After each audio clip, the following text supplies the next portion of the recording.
హత్య కావించబడిన రోజు 1991 మే 21.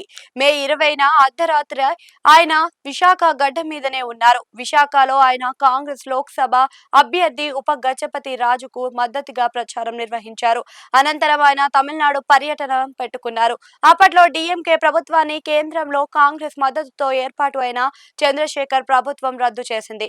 కరుణానిధి నేతృత్వంలోని ప్రభుత్వానికి లిబరేషన్ టైగర్ ఆఫ్ తమిళ ఇలం ఈ మధ్య సంబంధాలు ఉన్నాయని తీవ్ర ఆరోపణల నేపథ్యంలో ఆయన ప్రభుత్వాన్ని రద్దు చేశారు. అంతకు ఎనార్థం ముందు దాకా కూడా కేంద్రంలో రాజీవ్ గాంధీ నాయకత్వంలో కాంగ్రెస్ ప్రభుత్వం ఉంది.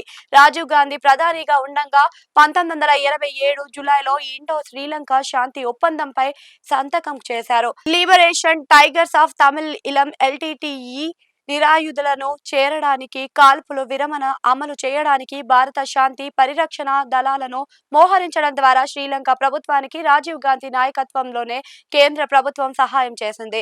ఈ ఒప్పందం మేరకు 1,00,000 వరకు భారత సైనికులకు ఉత్తర తూర్పు శ్రీలంకకు పంపారు. ఎల్టీటీఈ తమ ఆయుధాలను పూర్తిగా అప్పగించడానికి నిరాకరించినప్పుడు భారత శాంతి పరిరక్షణ దళం ఎల్టీటీఈతో నేరుగా పోరాడాల్సి వచ్చింది. ఎల్టీటీఈ బలమైన స్థావరమైన జాఫ్నాను స్వాధీనం చేసుకోవడానికి ఆపరేషన్ పవన్ వంటి దాడులను భారత శాంతి పరిరక్షణ దళం ప్రారంభించింది. ఈ జోక్యం చివరికి భారత సాయుధ దళాలకు అతిపెద్ద చిక్కుముడిగా మారింది.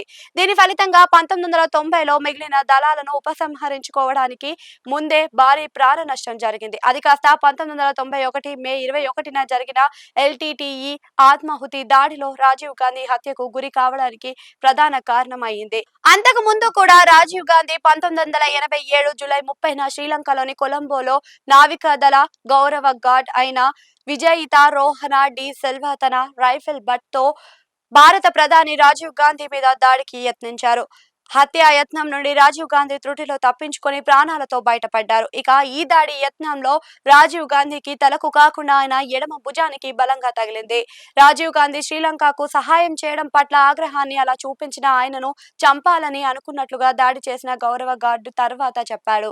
అలా రాజీవ్ గాంధీ హత్యకు 4 ఏళ్లకు ముందే ఈ విధంగా హతమార్చే ప్రయత్నం ఒకటి జరిగిందన్న చర్చలో కూడా చరిత్రలో ఉంది. ఇదిలా ఉంటే రాజీవ్ గాంధీ 1989 డిసెంబర్ దాకా ప్రధాని హోదాలో ఉన్నారు. ఆయనకు టచ్ చేసేందుకు కూడా ఎవరికి దేశంలో ఆస్కారం లేదు. అంతటి టైట్ సెక్యూరిటీ ఉంటుంది.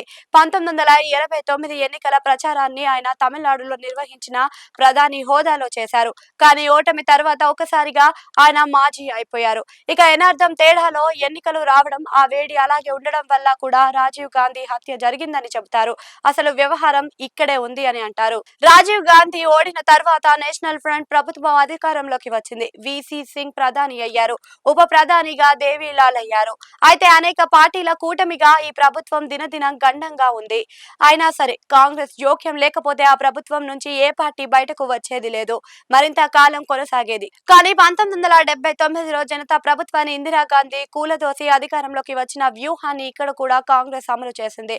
అయితే ఇందిరాగాంధీ 3 ఏళ్ల వరకైనా జనతా ప్రభుత్వానికి సమయం ఇచ్చారు. ఇక్కడ అలా జరగలేదు. దాంతో పాటు ఎనార్థానికే ప్రభుత్వానికి కూలదోయడం అన్నది పెద్ద తప్పుగానే చెబుతారు. ఇక వీసీ సింగ్ సర్కార్ని కూల్చి తన ఎంపీ సీటు తప్ప వేరే ఎవరి మద్దతు లేని చంద్రశేఖర్ని తెచ్చి 1990 నవంబర్ నెలలో కాంగ్రెస్ మద్దతుతో ప్రభుత్వాన్ని ఏర్పాటు చేయించారు. ఆ ప్రభుత్వాన్ని 6 నెలలు కాకుండా దించేశారు. ఇలాంటి వ్యూహాలు అన్ని అధికారం మోజులో పడిన కొందరు కాంగ్రెస్ పెద్దలు రాహుల్ కి తప్పుడు సలహాలుగా ఇచ్చారు అనే విమర్శలు కూడా ఉన్నాయి. మొత్తం మీద మరిన్నాళ్ళు నేషనల్ ఫ్రంట్ ప్రభుత్వం కొనసాగి ఉంటే రాజీవ్ గాంధీ బతికే ఉండేవారు అన్న మాట కూడా ఉంది. ఇక ప్రధాని వీసీ నేతృత్వంలోని నేషనల్ ఫ్రంట్ ప్రభుత్వం శ్రీలంక దేశాన్ని విడిచి వెళ్లమని శాంతి పరిరక్షణ బలాలను ఆదేశించిన తర్వాత అవి 1990 మార్చి 24 దేశానికి వచ్చాయి. ఆ వేడి కూడా నెమ్మదిగా తగ్గుముఖం పట్టేది అన్న చర్చ అయితే ఉంది. మొత్తానికి చూస్తే నేషనల్ ఫ్రంట్ ప్రభుత్వాన్ని తొందరగా కూల్చేసి అధికారం చేపట్టాలని రాజీవ్ కి తప్పుడు సలహా ఇచ్చిన కాంగ్రెస్ పెద్దల పుణ్యమా అని యువ నాయకుడు ఎంతో భవిష్యత్తు ఉన్న రాజీవ్ ఈ లోకాన్ని విడిచేయాల్సి వచ్చింది అన్న అభిప్రాయాలు కూడా ఉన్నాయి.